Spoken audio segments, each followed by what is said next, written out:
फितराना ये भी ज़रूरी होंदा है। नबी सल्लल्लाहु अलैहि वसल्लम की सुन्नत है, आपने फरमाया जदों साडी ईदगाह वल आन लगो ना तो फिर की कीता करो, फितराना अदा करके आया करो।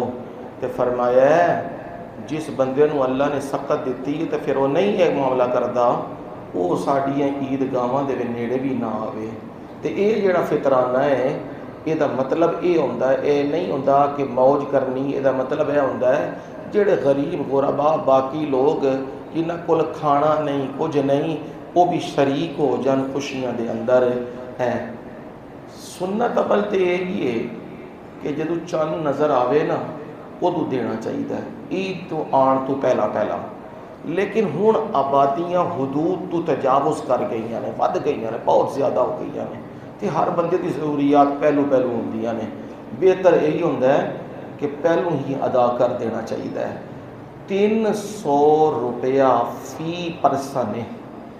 साढ़े घर च गंदम इस्तेमाल होंदी, आटा, जिथे चावल होंदे ने उत्थे चावल के एतबार नाल, जिथे खजूर तो खजूर के एतबार नाल, जिथे किशमिश उहदे एतबार नाल।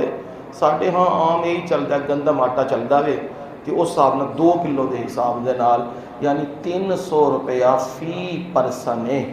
तो घर कोई मेहमान आ गया है ना, ईद तो पहलू पहलू ओदा भी हाँ मेहमान डांगा ना फेरियो कि निकल इत्थों तेन सानू पैसे देने पैने ने। नहीं भाई, आ जाए तो देना है, कोई चला जाए तो उसका कोई नहीं है।